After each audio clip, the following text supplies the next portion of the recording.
orando por el avance del Evangelio bajo 3 encabezados. En primer lugar, vamos a hablar sobre la persecución de los discípulos. Vamos a mirar, en segundo lugar, una iglesia en oración. Y en tercer lugar, vamos a mirar una iglesia en multiplicación. El texto de la mañana de hoy está en una historia contada por Lucas.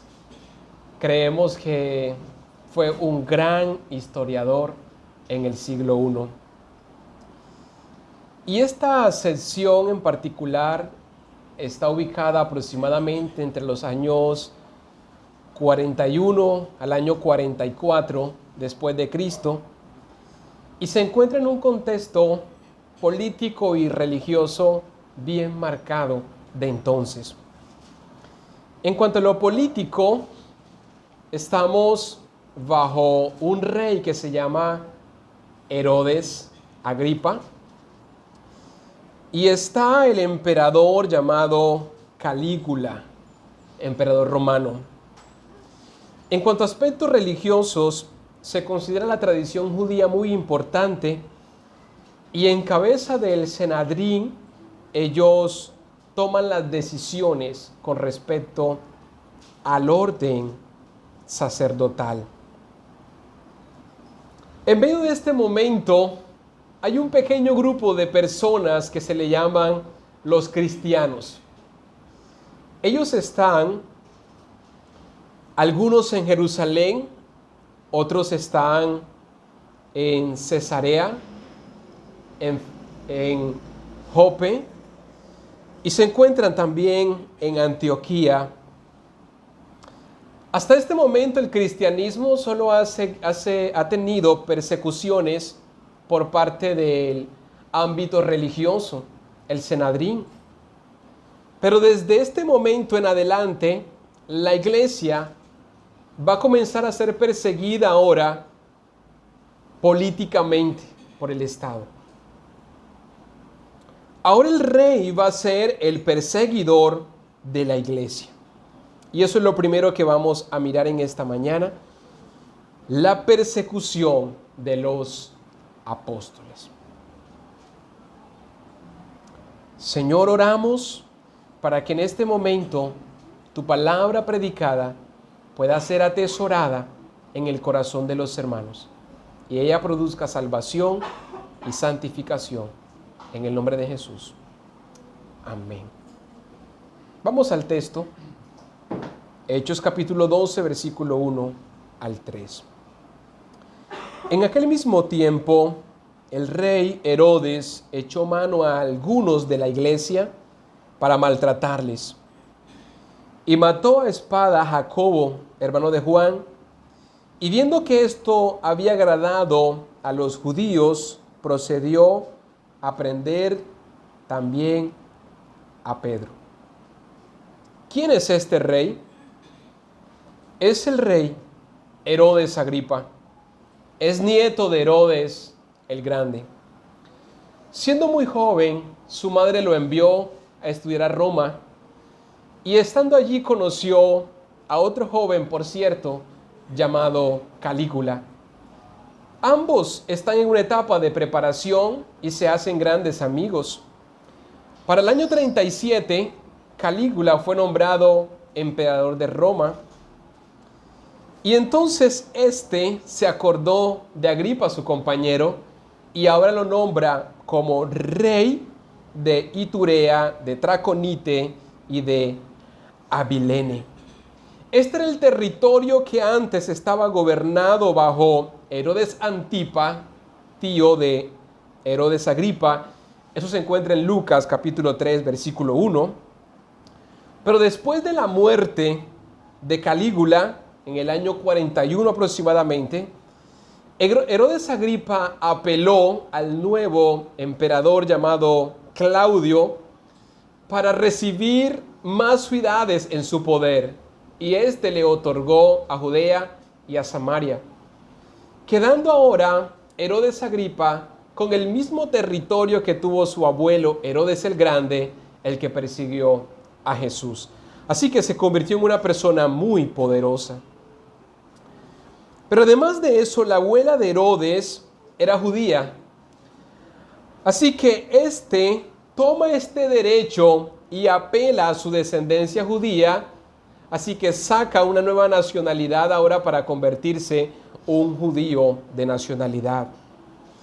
Y al tener esta residencia, hace su morada en Jerusalén y escrupulosamente allí comienza a observar la ley de Moisés.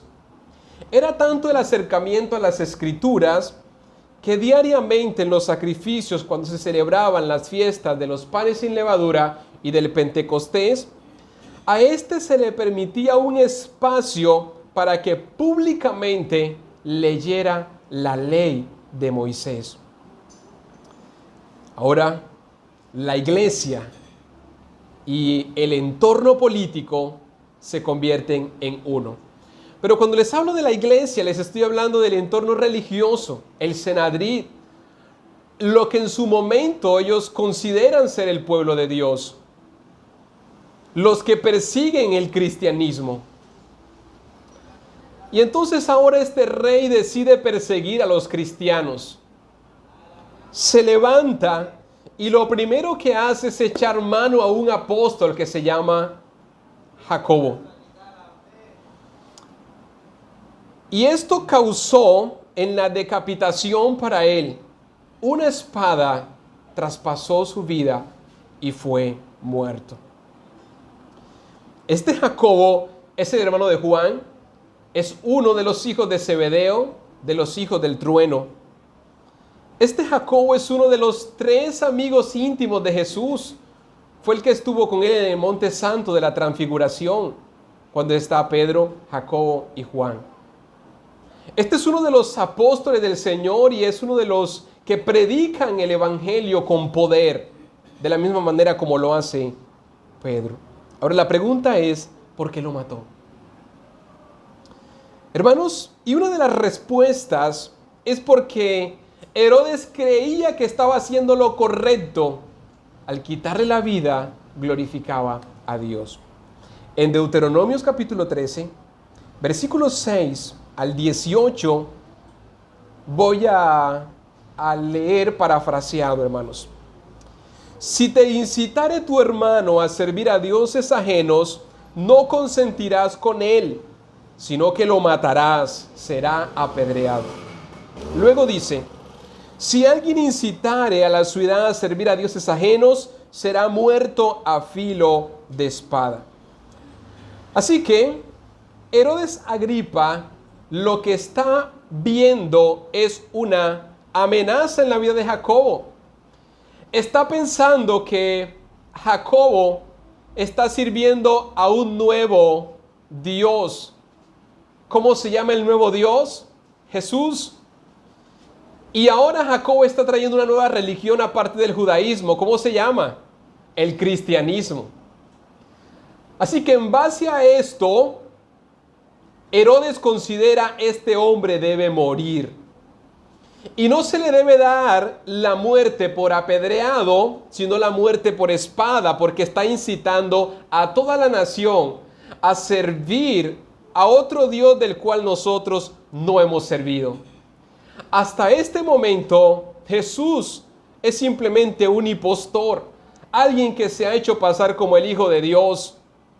Y el cristianismo es una nueva religión que hay que exterminar.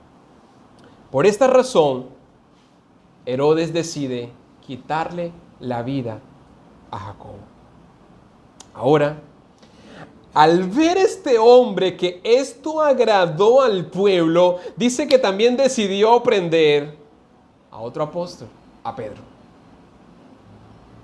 Pero el texto dice que era el tiempo en el que se celebraba la fiesta de los panes sin levadura. Era la misma fiesta de la Pascua. Ahora, en la fiesta de la Pascua no se podía quitar la vida a nadie.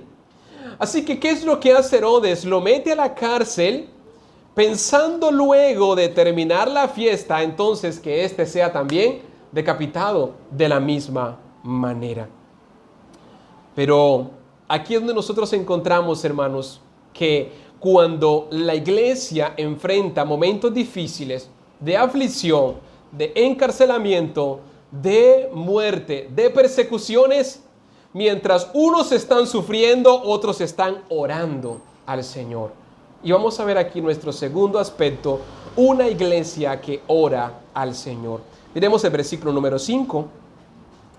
Así que Pedro estaba custodiado en la cárcel, pero la iglesia hacía sin cesar oraciones a Dios por él.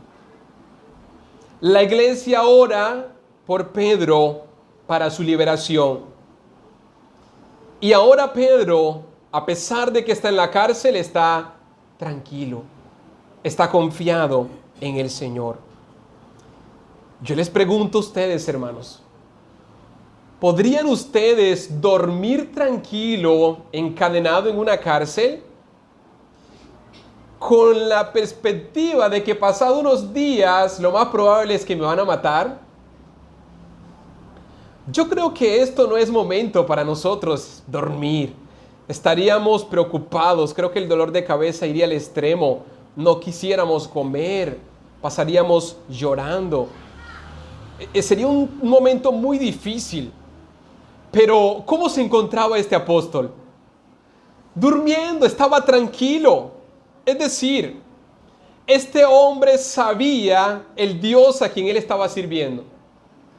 Este hombre estaba seguro en la oración que los hermanos estaban haciendo.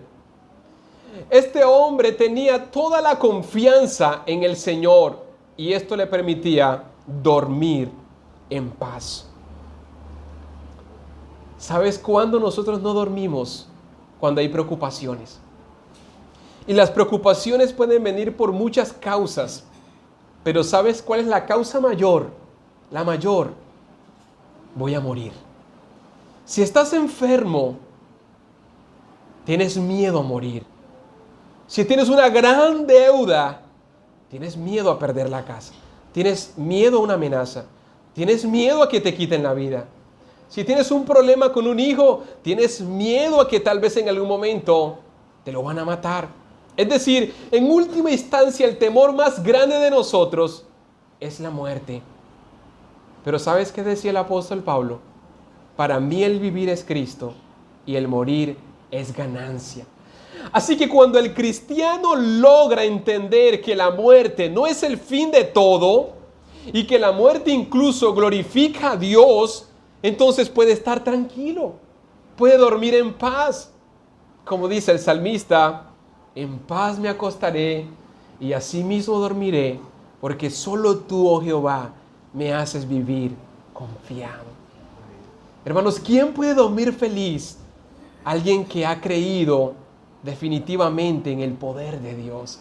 Alguien que sabe al Dios a quien él sirve y que nada se ha salido del control de él. Y que todas las cosas que están pasando es porque Dios las ha permitido. Y si este es el fin de mi vida, me iré con el Señor y estaré con él para siempre. Esto hace que Pedro pueda dormir tranquilo. Ahora, en el versículo 6 en adelante, encontramos que ahora Herodes decide sacarlo luego terminada la celebración de la fiesta. Pero antes que esto pase, dice que Dios envió un ángel para que liberara a este hombre. Y el ángel llegó hablando a él mientras está dormido y le dice: levántate, colócate las sandalias, colócate tu vestuario. Y al instante dice que cayeron las cadenas de sus manos. Y el ángel le dijo: sígueme. En ese momento se disponen a pasar la primera guardia, pasan la segunda guardia, llegan a una puerta de hierro que difícilmente alguien pudiese escapar de allí. Pasaron a la calle y luego el ángel se separó de él. En el versículo 11 encontramos una gran admiración de Pedro. Hasta este momento él cree que está teniendo un sueño, un éxtasis, una revelación de Dios. Él no puede creer que esto sea algo real. Pero en el versículo 11, él dice, ahora entiendo verdaderamente que el Señor ha enviado su ángel y me ha librado de la mano de Herodes y de todo el pueblo y de todo lo que el pueblo de los judíos esperaba. O sea que la persecución no solamente es por parte del rey, sino que los judíos están esperando también la ejecución de él. Hermanos, pregunta: ¿por qué Dios permitió la muerte de Jacobo y libró a Pedro de la cárcel? Este Dios que es tan poderoso, de la misma manera como salvó a Pedro, ¿no podía salvar también a Jacobo? Sí. Pero, ¿por qué no lo hizo? Porque Dios hace lo que Él quiere, hermanos. Dios es soberano y hace lo que Él quiere. Al que quiere dar vida, le da vida. Al que quiere quitar la vida, se la quita. De quien quiere, tiene misericordia. Al que quiere endurecer, endurece. El Señor sabe hacer sus propósitos como Él quiere. Hay un poeta cristiano que dijo: Dios se mueve de una forma misteriosa para ejecutar sus maravillas, marca sus huellas en el mar y cabalga sobre la tormenta. Ese es Dios. Dios es poderoso. Dios no hace lo que nosotros le mandamos hacer. Dios hace lo que Él quiere hacer. La iglesia tal vez está orando por los dos, pero uno decide que sea decapitado y al otro decide rescatarlo de la cárcel. Ese es Dios. Ahora, este milagro fue una señal para Pedro comprender que su tarea en la tierra continuaría por largos días. Ustedes han de recordar también la historia de Elías. Luego que Elías pasó por un proceso de persecución, él entra a una caverna oscura y dice: Señor, quítame la vida, pues yo no soy mejor que mis hermanos. Y el Señor le dice: come y bebe, porque largo camino te resta. Hermanos, nosotros no morimos cuando pensamos que vamos a morir. La vida del cristiano no termina cuando nosotros pensamos que va a terminar. Dios es el que conoce los días. Él es el que ha establecido los límites del tiempo de cada persona. Y en este momento, este milagro es un mensaje en el que Pedro comprende de manera literal: Dios sigue teniendo planes conmigo. Todavía no ha sido el momento de mi muerte. Y si Dios aún nos tiene con vida, hermanos, ¿es para qué? Para seguir anunciando el Evangelio, para seguir predicando su palabra, para seguir expandiendo su obra en medio de los tiempos y en todo lugar en el que nos encontremos. Pedro comprende los planes del Señor. Pero mirando otro punto de vista, en esta fiesta se celebraban los panes sin levadura, y simbólicamente el pueblo se desprendía del pecado y celebraban la liberación de la esclavitud de Egipto. En este momento quemaban la vieja levadura y simbólicamente se despojaban de la maldad y la iniquidad de sus corazones, es decir, consagramos nuestras vidas al Señor. Pero mientras están haciendo esto, al mismo tiempo están esperando el juicio y la ejecución de un apóstol que está sirviendo al Señor. Hermanos, ¿cuántas veces hay personas que creen estar adorando a Dios, pero no están adorando al Señor? ¿Cuántas personas creen que están en la religión correcta, están en la religión incorrecta? ¿Cuántas personas creen que están rindiendo holocausto y alabanza al Señor y estar del lado del Señor, pero resulta que están en contra del Señor? Esto pasaba con estas personas. Cuando no conocemos al Señor, nos hacemos un Dios imaginario. y terminamos oponiéndonos al pueblo que realmente ama al Señor. A veces creemos que la multitud es la que tiene la razón. La voz del pueblo es la voz de Dios, dicen muchas personas. No necesariamente.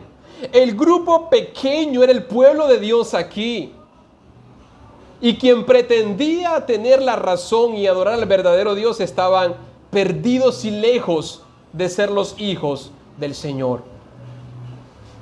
Es importante que revisemos nuestra adoración. ¿Qué hacemos en la adoración?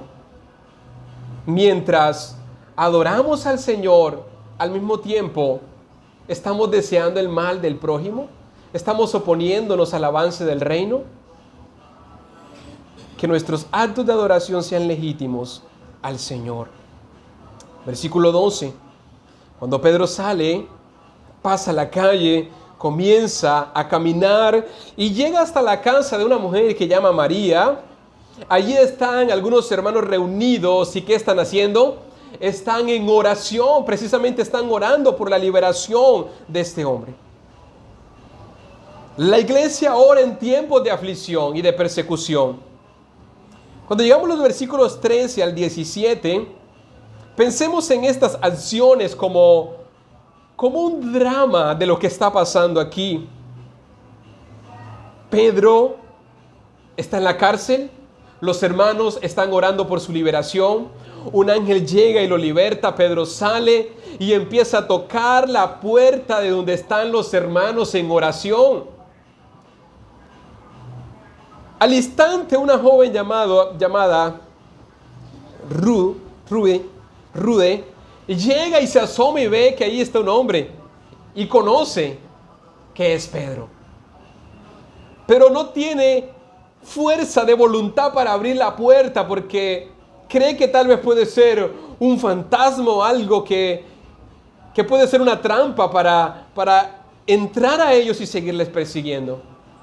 Esta va donde los hermanos que están orando y les dicen: Pedro está afuera y está tocando a las puertas.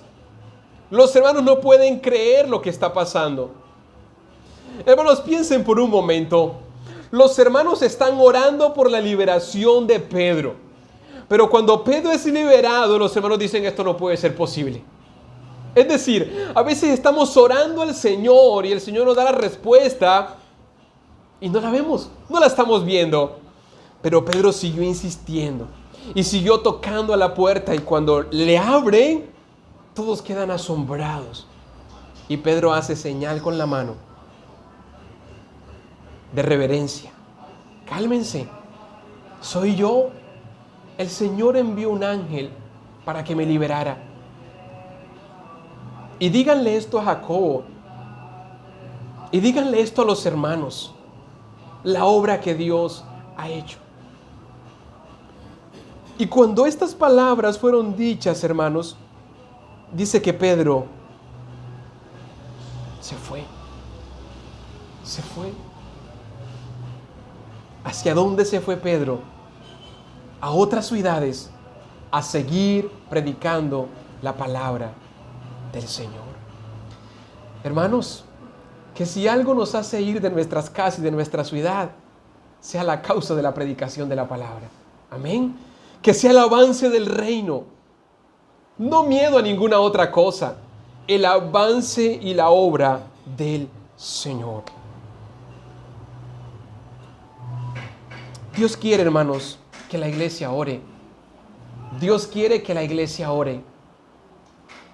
Y nosotros pudiésemos hacernos una pregunta. Bueno, si Dios sacó a Pedro de la cárcel, ¿por qué no le transportó y le metió directamente donde están los hermanos orando?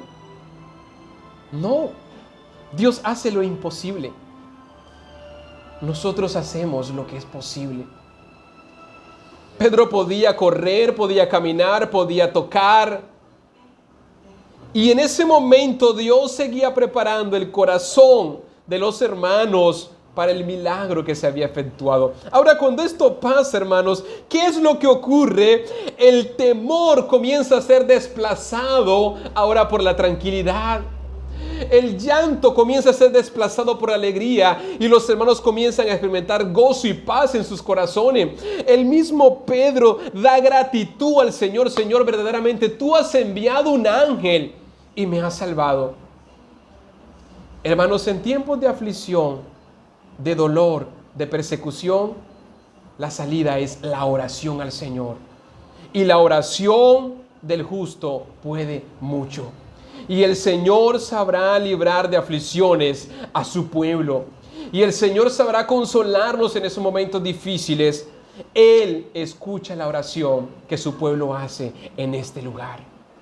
Él es poderoso para responder. Ahora, si bien es cierto, en nuestros días no estamos siendo perseguidos por el rey. Pero no está exenta la iglesia de una persecución política. Hermanos, no vamos a estar esperando tal vez la presencia de un ángel, la voz del ángel. Pero sí es cierto que el Señor dice en su palabra que hay ángeles al servicio del pueblo de Dios para bendecir y ayudar a su iglesia. Hebreos 1, versículo 14, dice: ¿no son todos espíritus ministradores enviados para servicio a favor de los que serán herederos de la salvación? Haciendo énfasis a los ángeles. Aunque no tenemos el ángel de la guarda, el dulce compañía, tenemos millares de ángeles a nuestro favor, que guardan a su pueblo, guardan a su iglesia. Hermanos, ¿te imaginas cuántas veces el Señor nos ha guardado por los ángeles en momentos de peligro? Pero no lo hemos percibido. Tal vez no hemos dimensionado. A veces pensamos que somos librados por nuestra inteligencia, porque nos esforzamos. No, hermanos, fue Dios quien nos libró. Fue Él quien nos sacó, fue Él quien nos dio la sabiduría para actuar en esos momentos difíciles. Él mandó sus ángeles. Los ángeles son servidores de Dios para la iglesia, para su pueblo. Y esto es causa de gozo para nosotros. Ahora, a partir del versículo 20, encontramos un panorama diferente. Y aquí vamos a desarrollar nuestro tercer aspecto, una iglesia en multiplicación. Pero antes de ello, vamos a mirar cómo Dios se venga, cómo Dios hace justicia de quienes se levantan en contra de su pueblo, de su iglesia. Hermanos, si bien es cierto, en el mundo en el que vivimos hay muchas cosas que quedan impunes y nosotros quisiéramos ver justicia, pero de Dios no hay nadie que se pueda escapar.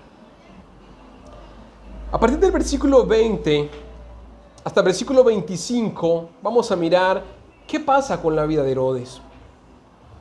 Herodes estaba enojado contra los de Tiro y de Sidón, pero ellos vinieron de acuerdo ante él y sobornando a Blasto, que era camarero mayor del rey, pedían paz porque su territorio era abastecido por el del rey. Y un día señalado, Herodes, vestido de ropas reales, se sentó en el tribunal y les arengó. Y el pueblo aclamaba gritando: voz de Dios y no de hombre. Y al momento un ángel del Señor le hirió, por cuanto no dio la gloria a Dios, y expiró comido de gusanos. Pero la palabra del Señor crecía y se multiplicaba.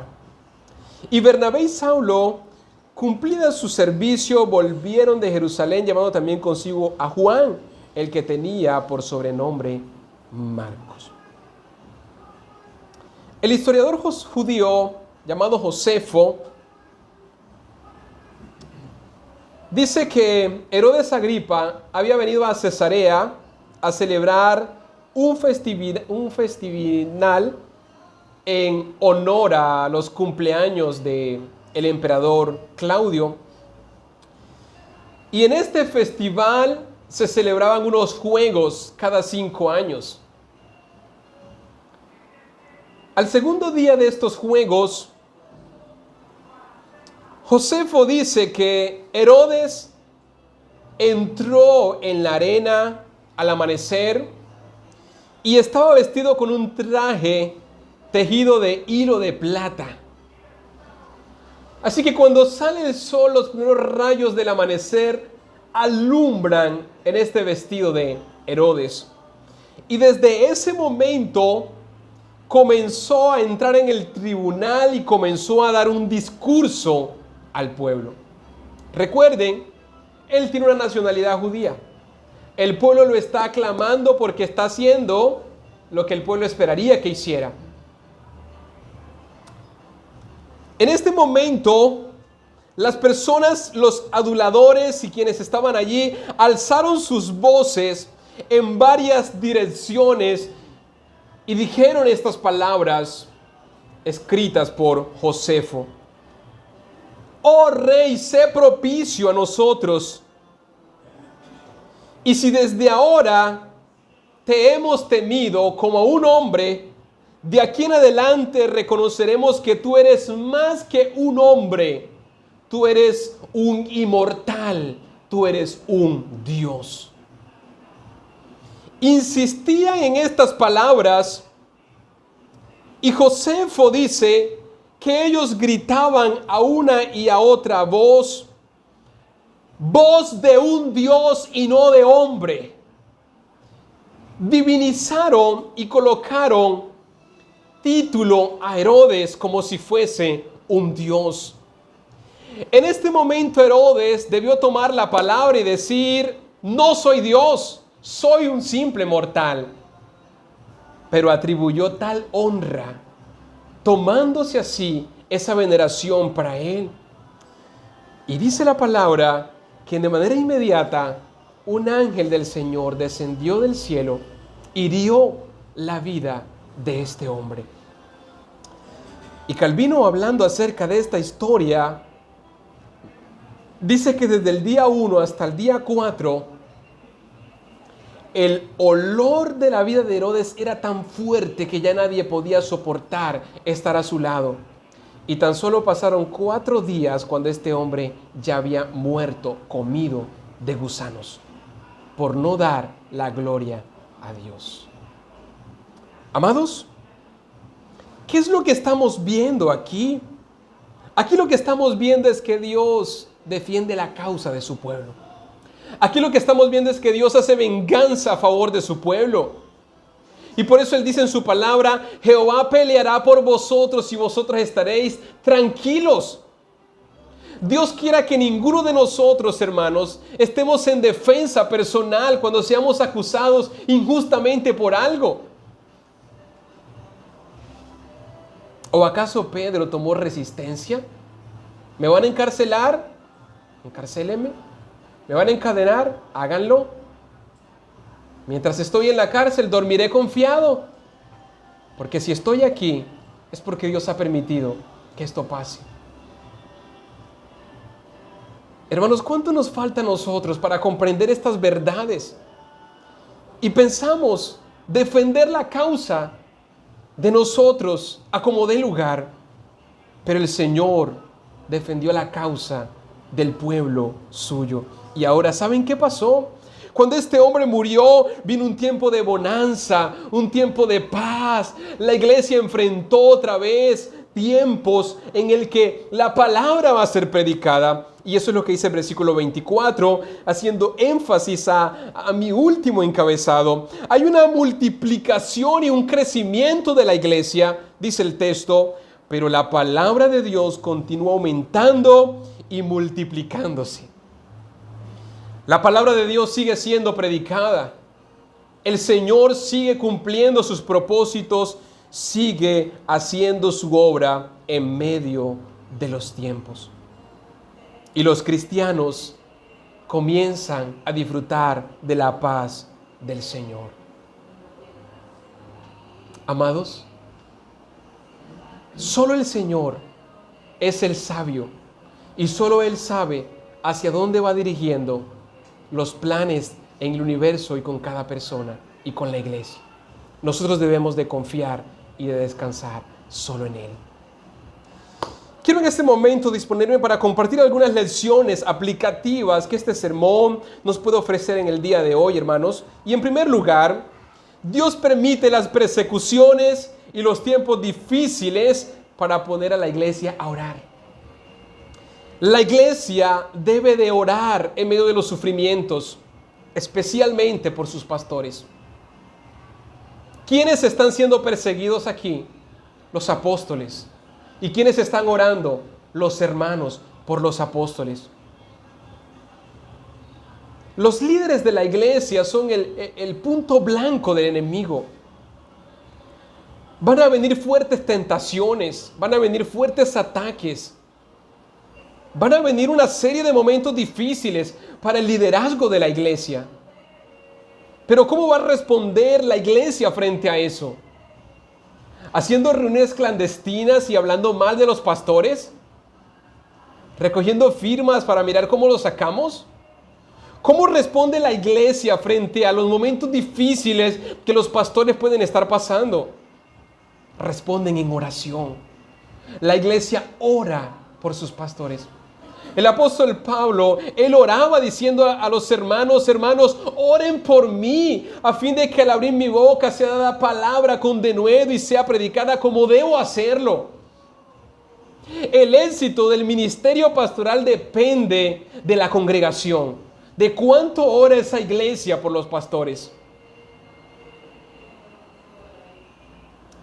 Amados,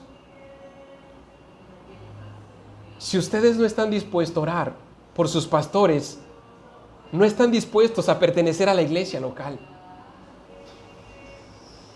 Los que están en la iglesia local aman sus pastores y oran por sus pastores para que sus pastores sigan predicando la palabra del Señor. Y los pastores oran por la iglesia. Esto es algo recíproco. Oramos los unos por los otros y es la manera como Dios bendice la iglesia al pueblo del Señor.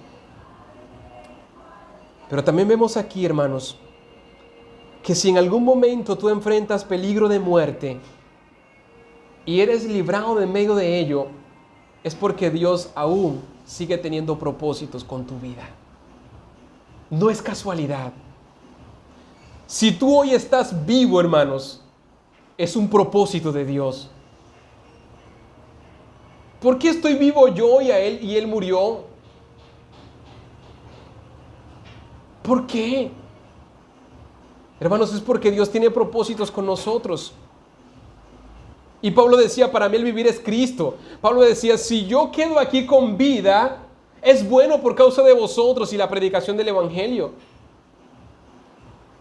Así que si no es por la predicación del Evangelio y el avance del reino, no vale la pena vivir. Y si ese no es nuestro enfoque de vida, ora al Señor que te permita la perspectiva de ¿por qué estamos en este mundo? ¿Para qué estamos aquí? Es para cumplir sus propósitos, su obra en la iglesia local.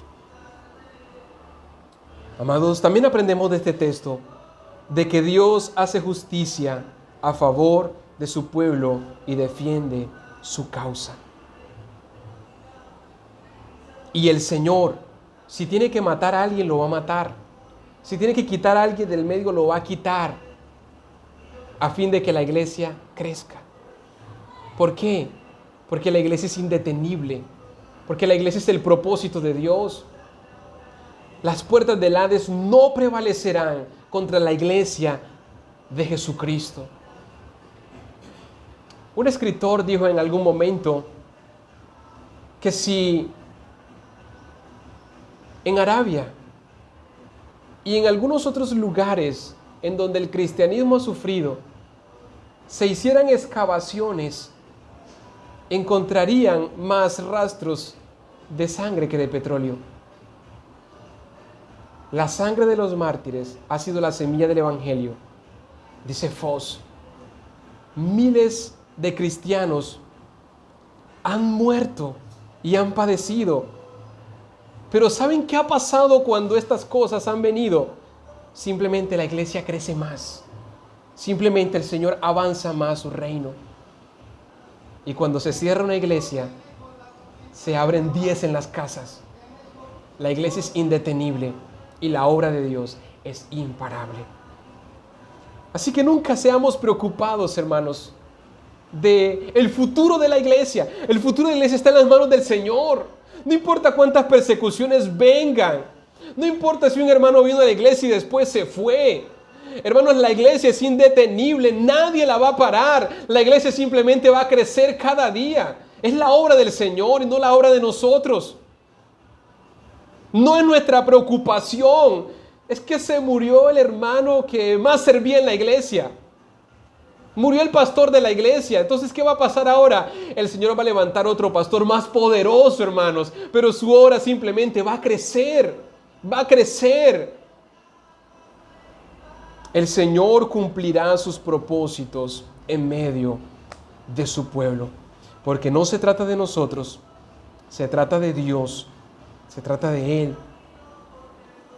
Y a Él sea la gloria por siempre. Amén.